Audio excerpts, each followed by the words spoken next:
Welcome. We're thrilled to have you. We'll get started in just a couple minutes. We're going to give everybody a chance to find us today. But if you'd like, no pressure at all. I'm going to invite to co-host just in case you have any questions that you want to talk through, but no pressure. If you want to be a fly on the wall, that absolutely works as well. We can go as in-depth today as you want and need with your learners. I've got kind of our usual presentation here, and then I can tailor it to whatever you all need. So it seems like it's going to be a smaller group anyway. We'll see if we have anybody else join us today. But in the meantime, feel free to introduce yourself in the chat. Your name, your learner's name, age, species, breed, any relevant info like that. And if it is more comfortable for you to unmute and talk, you're welcome to do that too. But again, no pressure. And my cat was napping, but looks like she has decided, because I'm teaching, that of course she wants to give us a little bit of a live demo here. Hi, Katie Cat. Hi. So this is Katie. She is about a year old and loves to use her buttons, particularly whenever I'm teaching. So she just pressed play. Katie Cat won't play. You will play. So I can talk to her. I'll press play again as well. You want to play? Kind of move the toy around. Oh, good girl. So she's in a very playful mood. So meeting them where they're at with whatever they're interested in. And then, of course, Bernie, he's a little bit hidden here, but he'll come over too. My one-eyed guy, he loves play. And so now that Katie pressed play, he's wanting to come over and join us as well. Oh, good boy. Hi, Bernie. And Rachel, feel free to introduce yourself. I didn't mean to, I wasn't, or whatever you're comfortable with. Mushu, 8-year-old orange cat. Yay, so the cats are representing today, clearly. Yeah, and whatever, if you want to talk through, I just never want anybody to feel put on the spot. So whatever your preference is here. Yes, play. Hi, Bernie. And then I have Ash, my little senior mini American Shepherd. He's napping-ish behind us, making sure he's not missing out on any food. And then my Border Collie is hanging out in her crate because she would be pressing nonstop otherwise. And my name is Morgan. I am a certified dog behavior consultant. I'm excited to be working with you all today. And so it's little Miss Katie who is playing with me here, Bernie, Ash, Adora. And I'm best known for teaching my blind cat Jasper to use the buttons, who's unfortunately since passed, but her legacy is a pair of visually impaired kittens who are getting to use the buttons as well. And we have Calvin here from FluentPet and Irma as well, who are wonderful members of our community and great resources who can also help out if there's any issues with technology or anything like that. Water, you have water. You have water right now. And so this is where water can be a little bit of a challenging button at times, because what do you do when they're pressing something like water? You can always get up and get them a little bit more. More water, but it's not quite as motivating as a button for a lot of them. Yeah, water. Here you go. Water. Yay. Hi, Katie. But we'll go in depth into what we do recommend for starting buttons, and we can, chat through any that you're debating between Rachel for Mushu. All right, let me reshare my screen and we can dive in. And if anybody joins late, we'll just have them introduce themselves when they get a chance. All right. And a little bit of housekeeping before we dive in. So again, we have Irma, our wonderful community coordinator, who's here keeping an eye out for any technical issues. So please don't hesitate to reach out if you need help. You will receive a follow-up email as well as a link to the recording and a transcript, and I'll show you where you can find that as well. And on the agenda are our intros, which we've kind of already done here, and then we're going to chat through the keys to button teaching, modeling, first words, and target training. This is an interactive discussion, so feel free to ask questions throughout. You can either raise your hand and we can talk through, or feel free to type and then we can chat about it whenever makes the most sense with going through our presentation here. And then I'll share additional resources. This is not your only opportunity for help unless you want it to be. And then we'll have more time for Q&A if there's any follow-up questions. And a little bit more about us. While Alexander Rossi and Christina Hunger were using buttons previously with their learners, FluentPet is the original button teaching system. So we're really trying to work on putting it all together, having education around the buttons, and making sure that you feel supported both at the beginning and all throughout your button teaching journey here. So our mission is to figure out how to teach dogs, cats, and the other animals we share this planet with how to talk, or an approximation of it. And we believe that pulling this off will take a village, a community that can develop and share button teaching tips and tricks and work together to discover the most successful button teaching approaches. So that's where you all come in. Our success in this mission entirely depends on your success with your learners. And the more of us who are able to progress, the faster we can figure out just how far all this can go. And in case you're wondering how far can all this go, we think this video really helps paint a picture of what's possible. And you'll probably recognize Alexis and Bunny. The foundation for getting started with buttons is just a desire to connect. Do you need to go outside? I can't remember the exact order, but I think she pressed stranger mad, and I was like, what does that mean? And then ouch paw. And then she came over to me and she put her left paw in my hand, and I was like, okay. And I looked between her toes and she had a foxtail stuck between her toes. This was the stranger in her paw. She's got a mat between her toes.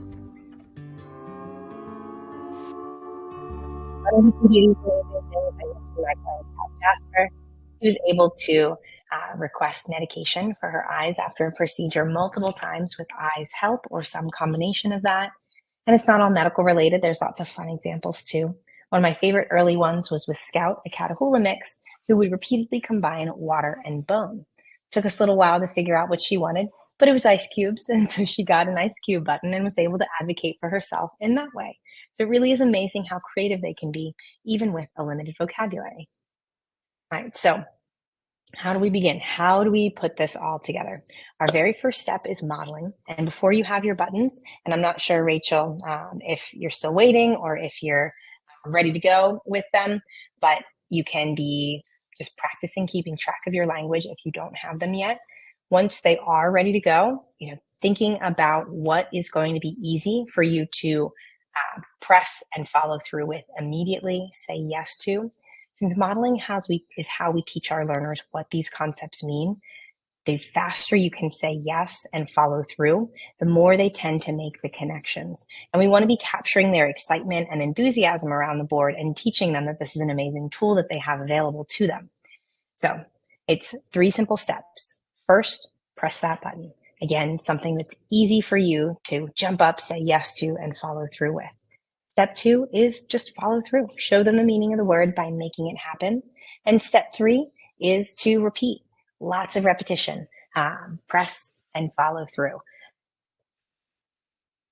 And the amount of time and of repetition that this takes, it depends on the household, depends on the learner. They're all going to pick it up at different rates.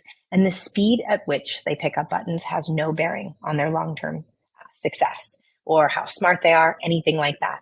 So just stick with it. Lots of modeling, lots of repetition, and we can be practicing both modeling all throughout the day.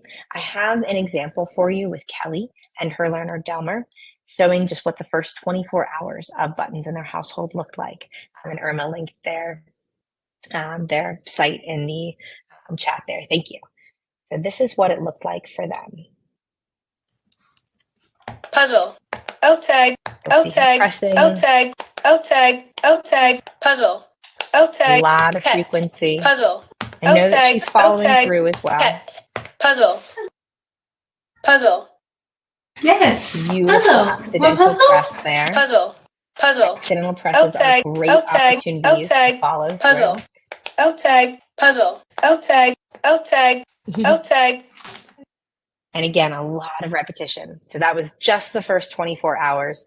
And she's home throughout the day, so she's able to get more reps in all throughout. Now, say you either aren't around the board as much, that's no problem. Or maybe you just want to practice in short sessions rather than all throughout the day. Rapid modeling can be a great method as well. And we practiced this back in February with our food modeling challenge, where we had folks submit once a day, just 30 seconds, 60 seconds of pressing the button, following through, pressing the button, following through. So we asked it to be a food modeling challenge, but it doesn't have to be food. It can be anything that they're motivated by. Food just tends to be exciting for a lot of our learners and easy for them to get rewarded with and then keep kind of repeating. But you could be practicing this with play as well, pressing play and following through. So here's Kelly with a different learner, Nushka. So this is a snack button, and notice that she's even pressing snack with the treat itself, the kibble itself, to really get that scent on the button and drive home that the button equals this food appearing. And they're rewarding a little bit away from the board and then turning back, showing, hey, this button, this board, that's where all the action is. Hi, Katie. So again, lots of repetition, but we can be doing that there. So, and full disclosure, Katie ran out of her food while that was happening. And she's like, excuse me, I want more. And for you to be all done right now, Mom, why are you not paying attention to me? Hi, Katie Cat. So I'm going to follow through on her requests here. And agreed, Calvin said, I love how you can see how engaged Nushka is throughout that. Absolutely. Tail wagging, ears pointing. That's what we want. And it might be very short sessions, particularly with a cat, but that's all right, whatever they are up for. And a quick mention of accommodation for Miss Katie here. Since she is mostly blind, I like to bring things, yes, kibble, this is kibble. I like to bring it to her. That way she can smell it there at the board, and then we move on to her feeding station, which is where I'm taking her right now for her kibble and wet food. And we began with a general eat, but since this is such a motivating button for Miss Katie, we've since gotten more specific with kibble, wet food, even pumpkin, which she loves to request pumpkin as a meal topper for quite a few of her meals per day. And she likes lots of small meals, we've found, whereas Bernie, my other guy, he's much more of a 2, maybe 3 larger meals a day. He's not one to request it unless I've really just not had food out for him already. He maybe requests food once a week. Otherwise, he's usually just finishing whatever Katie has already left out, or just kind of getting regular meal time. So that's where figure out what's going to work for you, what you can be modeling naturalistically for them, what's motivating enough for you to do that kind of repeat for the rapid modeling, and set yourself up for success. You know, if it's going to be challenging for you to say yes to, it might not be a great starting button. I didn't start with outside for my cats because they need supervision. It's a minimum of a 1-hour commitment when they want to go outside. So that was really hard for me to say yes to. So I didn't start with that. We began with eat, pets, and play in their case. So starting with 2 or 3 buttons, more than one, to help them understand that different buttons mean different things. And this is where we can tailor it to you, to what's going to be valuable for your learner, what's motivating and meaningful to them, easy and convenient for you to model immediately and say yes to. And we want it to be concrete and actionable to start off with. We don't want to start with abstract buttons because the soundboard itself is an abstract tool that they're learning how to use, right? So the more concrete, actionable, easy to understand, the faster it can be to make those connections for them. And then we can build out and get to our more complex conversations from there. So let me know, have you already set any buttons down? What buttons have you started with, if so? And if you're comfy typing or unmuting or neither, no pressure. Yeah, no, I'm fine with that. We currently have 4 buttons for him. He is not doing any independent presses yet. I kind of have to guide him over each time. But we have Play Toy and All Done, Pet Pets, and More. I actually ended up starting with Play Toy and All Done because those were 2 terms that we already used consistently with him for the past couple of years, because his favorite toy that he's absolutely obsessed with is one of those like wire toys that has the cork teeth on the end. So we keep it up on top of the bookshelf because we don't want him to get tangled in it when he's playing unsupervised. So he learned how to go up to the bookshelf and basically signal us that he wanted to play, because he would go up and he would like look up at it and look at us and then look up at it and look at us. So we would be like, oh, do you want to play toy? And then we would play toy. And then once we were finished playing toy, I would say, you know, okay, all done. And then I would put it away. So those were 2 terms that he was already very familiar with and the actions that accompanied them. So that's why I started with those 2 as the buttons, which he took to a lot quicker than I expected. My other cat, she does not, like, she stares at them and she's like, what is this? But he likes to rub his face on them to press them. So we added Pet Pets, and then we added More because I was interacting with people in the forums, which has been wonderful. And they were saying, oh, well, if you have All Done, you want to add the contrasting More. So we did add that last week, I believe. Fantastic. Yeah, I love that you added that form and the Pet Pets. May I ask, where is your board in relation to where the toy, the play toy, gets put up on the shelf? So the board is in the like kind of like dining area, because it's like an open area where then it transfers into the little kitchen, and then going from the kitchen, from the dining area, it transfers into the living room. And in that little transfer section between the living room and the dining area is the bookshelf that has the toy. Okay. So it's not far from Matt. Yeah, good. Perfect. Because sometimes, and it sounds like you are at least getting some presses with the cheek rub, which I love when the cats do that. And I don't know if you saw Bernie with his rolling method happening in the background there. He's a shoulder roller presser. Katie is very much a paw presser. They're all unique with that. And we'll talk about paw targeting if that was something that you wanted to practice. But as long as they're activating the buttons, you can understand them and they're not frustrated. It doesn't have to be one particular style of pressing in for them. But that's great that's nice and close for you to be modeling and following through there. I'm wondering if it might be worth, because how long have you been modeling for now? Or how long have you had the buttons? I think it's been maybe about 4 weeks now. Okay. Let me see. Yeah.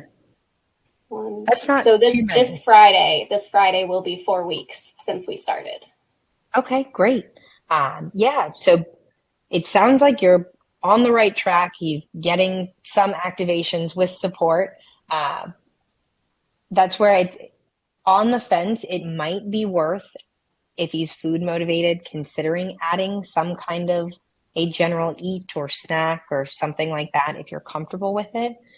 Sometimes, and I know when I first started, I was not comfortable with having a food button down all the time. I thought it was going to get abused by at least the dogs. And so I had it come out just for, training, and then it would live on, the fridge the rest of the time, or wherever, they can't get it in a cabinet. So you could always be practicing with something like that, but it might be worth considering some kind of general, choice like that is motivating, just to see if you can get some independent presses. Mm-hmm. And what we find is, even if we are worried that they're going to, quote unquote, abuse the food button and press it a lot, once they realize that it's no longer a limited resource and that we are going to say yes and basically try to be like a vending machine, as Calvin would say, with the delivery of the food reliably. Every time they hit that button, they get it. Then it becomes, less of a novelty, and they're still motivated to do so, but, not obsessive typically. And you notice how, Katie got her food. Now she's off to nap again. It's, and it doesn't have to be a lot. It can be just a couple kibble. I had considered that with treats, because I let them free feed. They always have dry food available. And I have to have a little bit of a balancing act, because Mushu's definitely a grazer, but Ellie will scarf and barf. So when I give them, I give them some wet food in the morning, and then I give them some wet food in the evening, like right after I get up and right before I go to bed. I have to kind of be careful of how I section it out and put them kind of far enough away from each other, because Ellie will try to eat it all, and then, that's not good for her digestion. But I did consider treats, but kind of like, as you said, I was a little worried, like, oh, they're just going to be pressing it like 24/7. Like, and then I'm going to have a fat cat in 2 weeks. Right. Yeah. And sometimes if if food is otherwise available or on such a set routine, as in your case, it can sometimes be worth, maybe adding something like a training button too, that then it's like, oh, okay, we'll initiate a training session. So it's not just, button equals freebies per se, but like another way to interact, but to get food. It's up to you, however you want to swing it. But that sounds like it could be a good motivator, or truly you're on the right path. It sounds like just continuing the modeling. And maybe if you did want to practice some of the paw targeting just to build up Mushu's confidence, that can be a good choice too. Yeah, I was looking into it because I wasn't sure, like, should I try to make him do the paw or not? And I know from what I read on the forums, people said that a lot of the times their pet naturally transitioned from nose presses to a paw press. So I haven't been too overly concerned about it. And I was talking with my husband about it, and we kind of both recognized oh, Mushu always is face first with everything. Like he doesn't paw at you when he wants something. He rubs his face against your leg. Like he's always been a very face first kind of expressionist. So we were like, okay, it makes sense that he's going face first to these buttons, because that's what he does with everything. Yeah. No, that's a wonderful observation. And in a similar vein, we just got a question. Welcome. We got any tips for getting started with a horse? So I have personally not worked with horses, but I have seen a handful now and chatted with a few about their processes so far. Nose presses for horses, or muzzle presses, do tend to be the method that works best. I've seen some really nice, comfortable wall mount or peg mounted board options for them. Lots of space in between so that they can be then nuzzling what it is that they're interested in. But similar, thinking about your individual learner, what's going to be motivating and meaningful to them.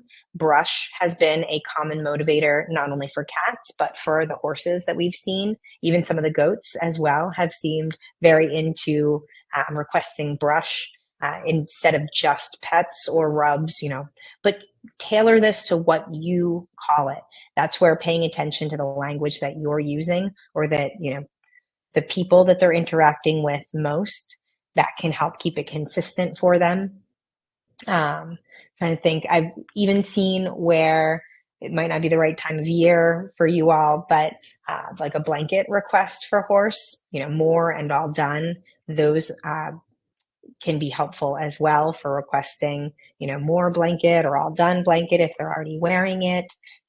Just thinking about gear, different activities, enrichment, things that they enjoy to do. So we were talking about how food options can be really great for rapid modeling, pressing the button, delivering that reward, pressing the button, delivering the reward. So anything that we can be really concrete, actionable about, and that's easy and convenient for you to say yes to, a dozen times in a row, potentially. And it doesn't have to be, more than 60 seconds of just rapid modeling and then move on. So whether that's a special grain treat or, whatever is safe for them, that can be a good option as well. I'll try to think if there's any other specifics that, yes. Oh, thank you, Calvin. Added a, a link there.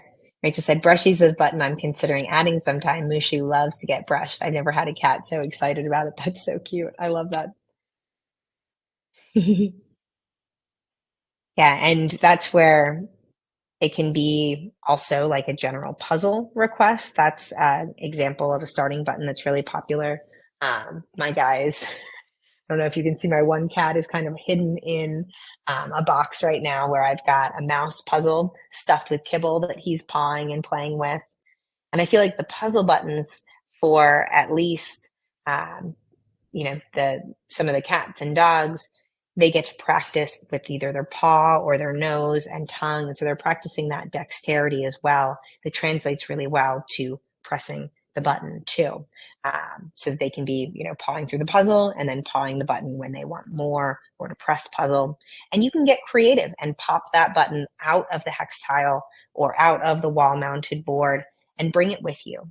When we taught our walk button, for example, I recorded it while we were on our walk. I pressed walk multiple times while we were on our way. And then when we got back, I added the button to the board, said, walk all done, home now. And, they got to see me add it to the board there. Anytime I'm making a board adjustment, I do want the learners to be present. I want them to have the opportunity to see the changes that are being made. It's their tool, right? I don't want them coming in from outside or waking up from a nap and being like, whoa, everything looks different, smells different. I want them to be a part of this whenever possible here. Yeah, let me know if, yeah, all right, and let's talk about all done. So we do want to get independent presses first, whether that's with their nose, their paw.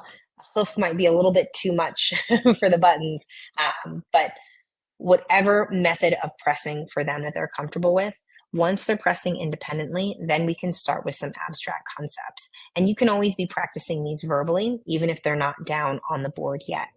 And again, because the soundboard itself is an abstract tool, we want to make sure that there are some concrete actionable buttons that we're starting off with for them.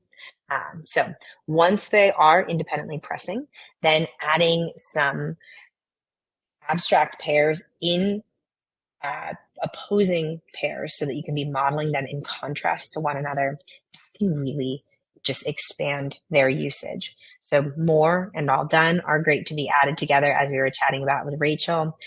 Yes and no, now and later, or now soon and later.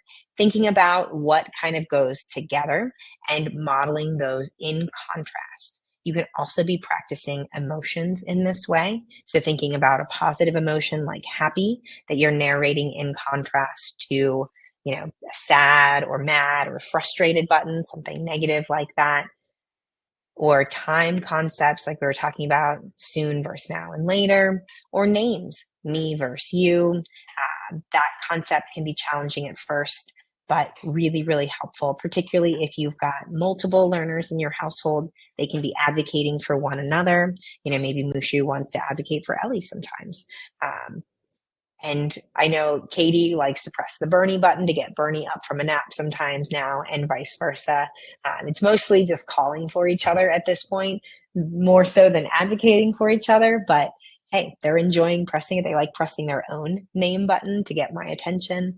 So that can be a really motivating button. And the mom button actually was button number 4 for my kitten Katie. We had started with eat, pets, and play. But I could see that she was staring me down and pressing eat repeatedly and just wanting my attention.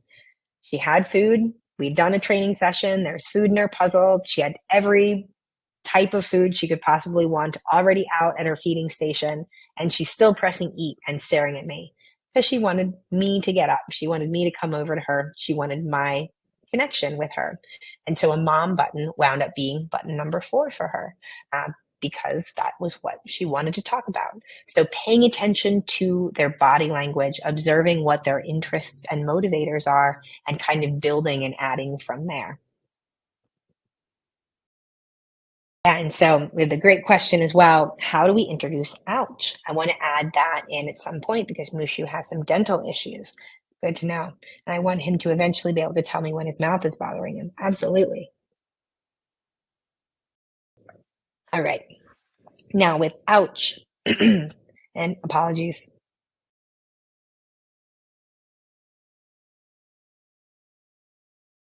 I'm on the tail end of a cold, y'all. All right. I think my voice is going to cooperate. So I could be narrating right now for my learner's mom ouch, and I was while I was sick and while I was coughing.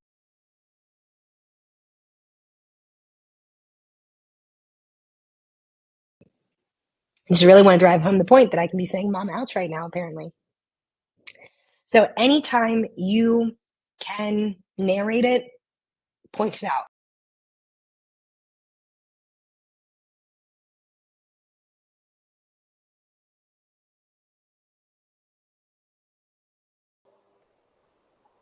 Just going to give Morgan a moment to get some refreshments. But yeah, on the topic of ouch, what Morgan's getting at is ultimately we want to already have a negative emotion on the board just to avoid the ouch being called or being used as the catch all for all discomfort, whether it be emotional or physical pain. We find that without a pre existing negative emotion on the board, ouch can be used for both physical and then emotional pain as well.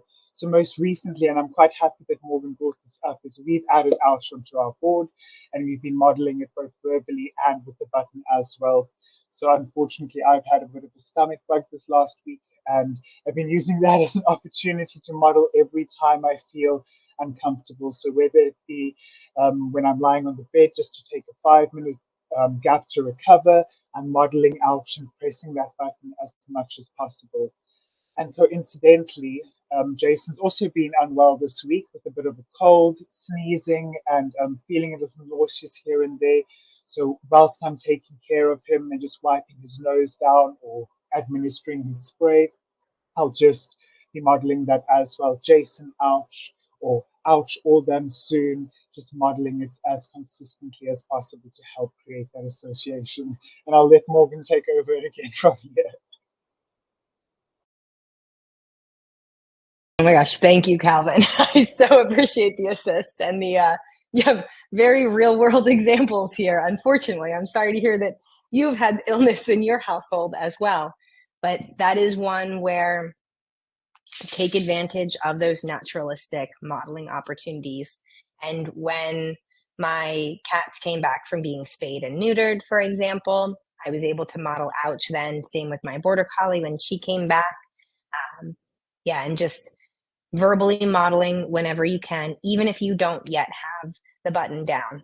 Similar with, that's where I also like to utilize help when you're assisting in alleviating a discomfort or an ouch, kind of pairing those together a bit as well. So, or that can be as simple as, helping them get a stuck treat that's underneath of, a piece of furniture that rolled under the barn door or something like that. You can be narrating help for that. If you see them scratching in their ear, narrating help as you assist, them with that, or more severe, pulling something stuck out of their paw or out of their hoof. So thinking about ways that you're assisting them and labeling help, and then you can work up to something like helping them with their ouches as well. Yeah, thank you. Excellent questions and team effort here.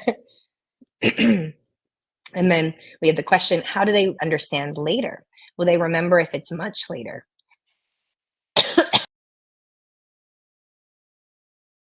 How do I reinforce that the thing they asked for is earlier than I'm doing now? Excellent question as well.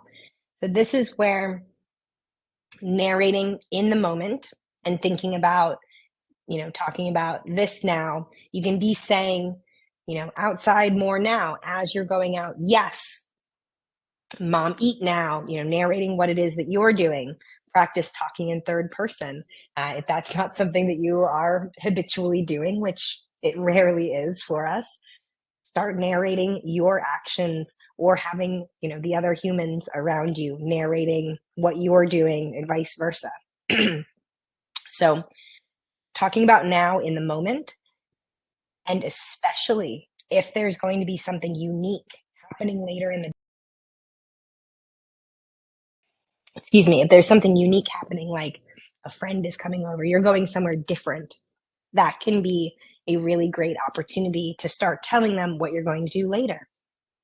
Or if my guys request a walk first thing in the morning, I'm not functional yet, walk later. And then, rest now, or whatever it is, narrate what it is that we're doing now.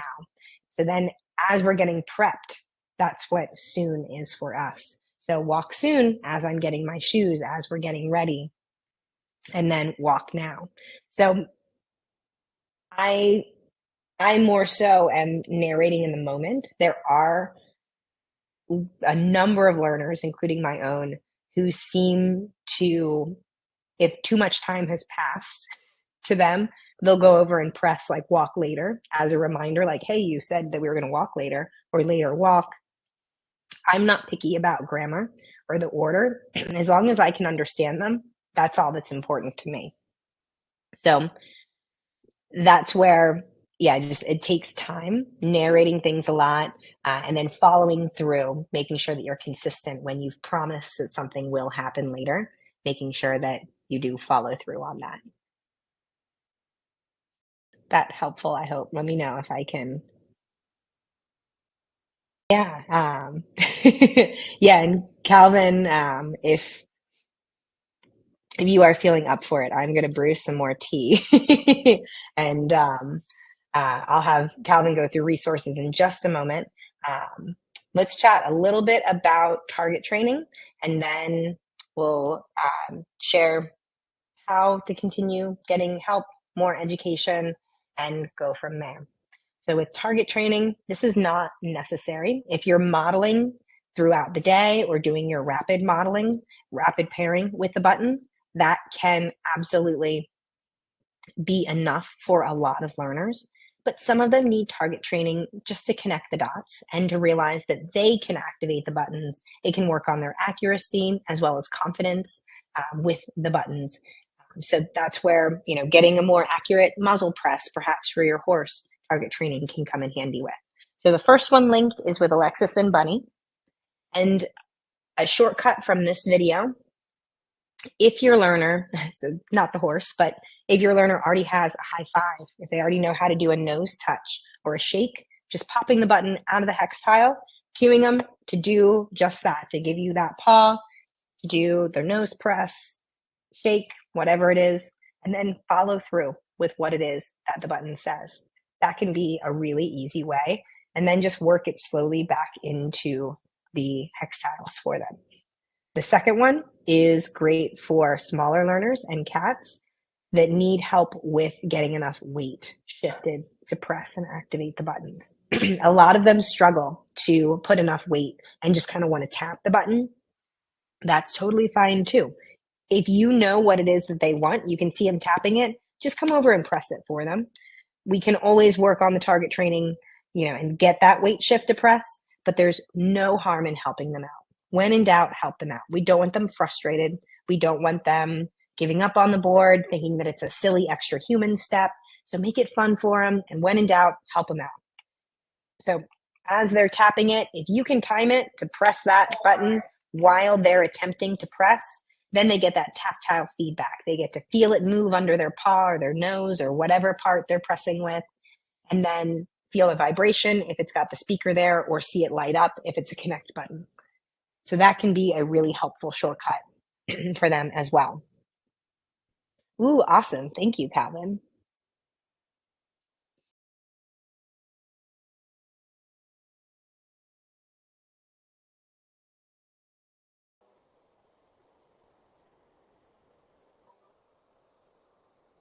Morgan, I see you muted.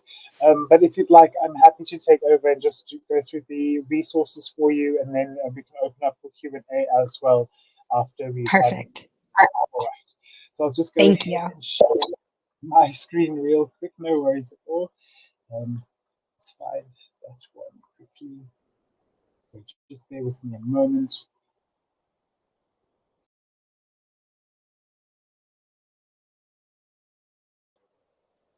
There we go.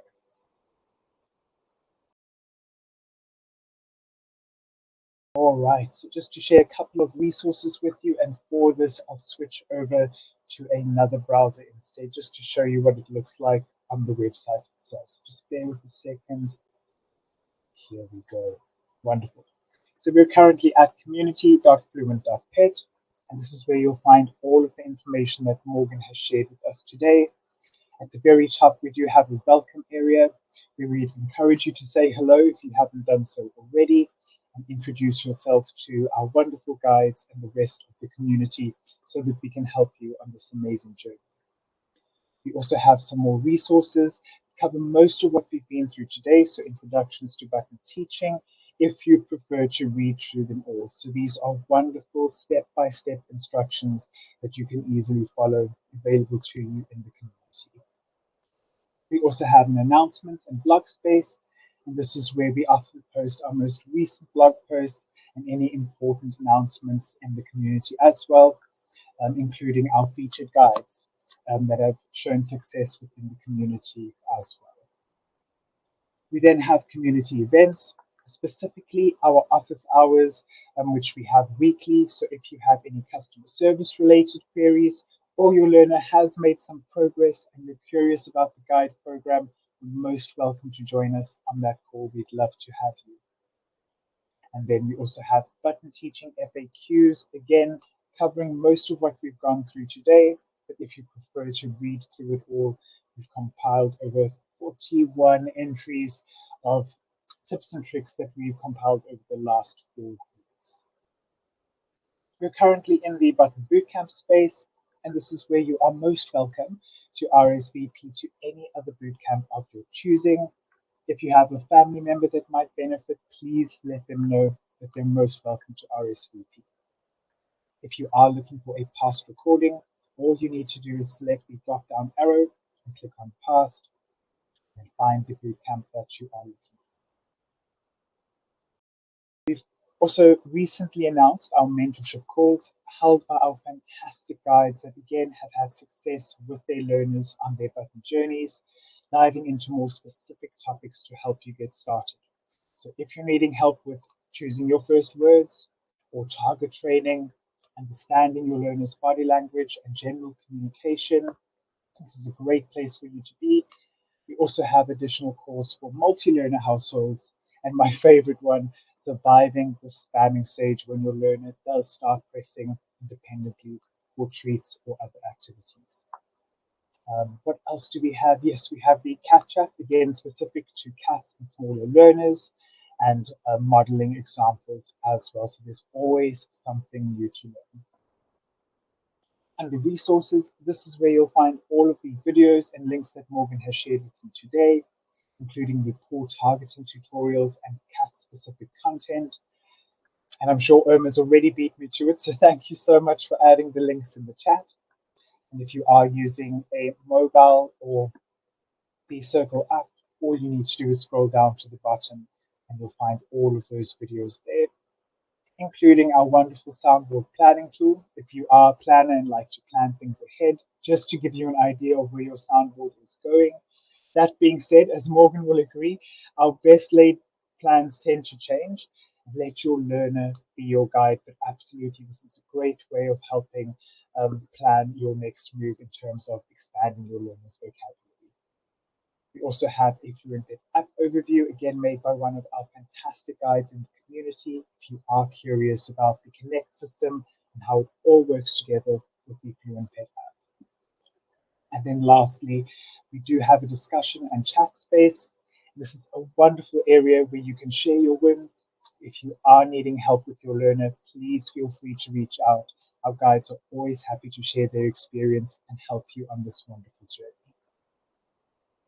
So just want to share another screen with you real quick and then double check the chat. We also have the Let's Get Them Pressing course, which is held by the incredible Alexis and Diane of Neurodog Training. And what I absolutely love about the Let's Get Them Pressing course is the one-on-one live coaching that I cannot emphasize enough. It helped us so much on our journey, just getting that tactile feedback from our guides when modeling with our learners. So I found that particularly useful. And just for attending the bootcamp today, as Irma's added in the chat, we are giving a 25% off as well. But yeah, I've lost my presenter notes. Just bear with me a second. There we go. I just want to leave some of the topics on screen if you are curious about the Let's Get Them Pressing course.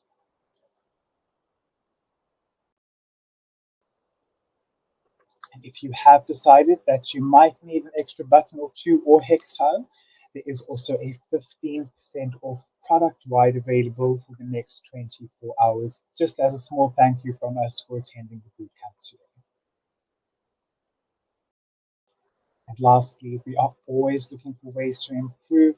We absolutely love hearing your feedback, so please let us know if the session was helpful to you or if there's anything that you'd like to see in future bootcamps. We'd love to hear from you. And that's all we have in terms of the presentation. Thank you once again for joining us today.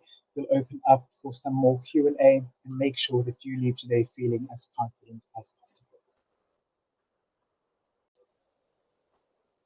Thank you, Calvin. Thank you, Calvin. And I'm functional. I'm functional. Yeah.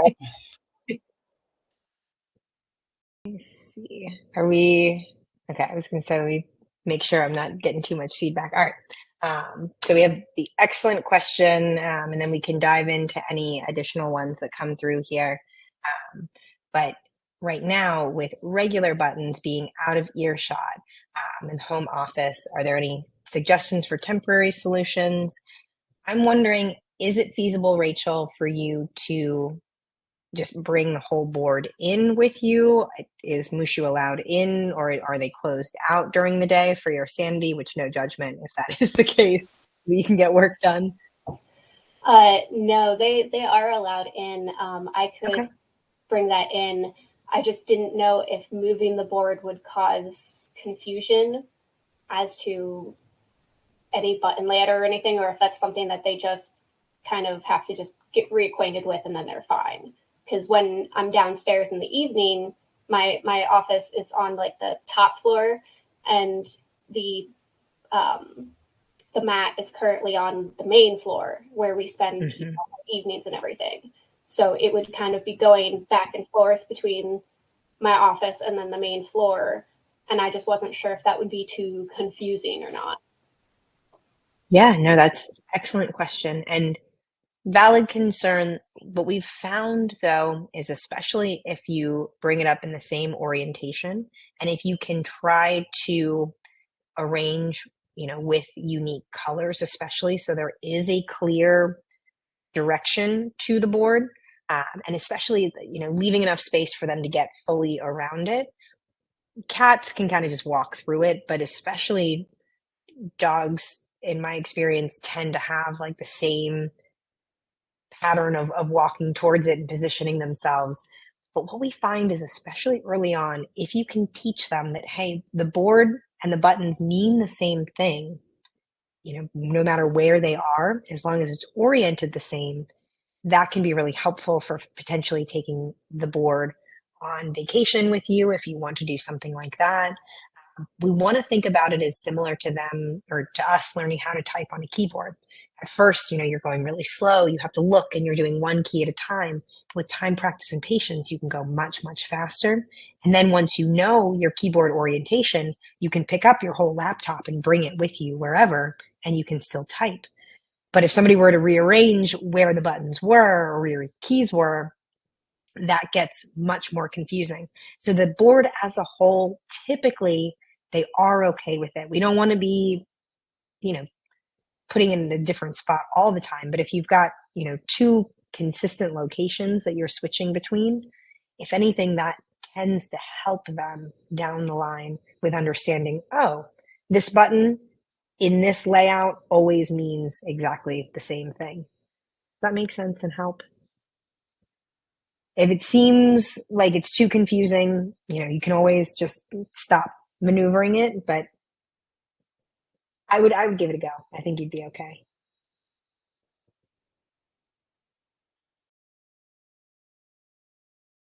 Oh, nice. Thank you, Irma. Yeah, any additional questions while we're together? And thank you all again for your patience with me. And thank you, Irma and Calvin, as always, for all of your support. And I don't know if it's helpful at all to see, but we've got kind of our cat board behind us, so it's smaller. And I try to be really intentional about, and you can see the rest of kind of the dog board here, but every island or grouping of hex tiles is its own shape. There's a different layout within each hex tile itself so that there's a different pattern for them that way, just to make it clear that there's a direction to help them orient to the board. And for me, because I have lower vision learners than average, and that's just who I'm used to working with, I really try to make it as distinct as possible. But especially with fully sighted learners, they've got not only the muscle memory, the motor map of the board, but they've got that visual input as well as likely scent.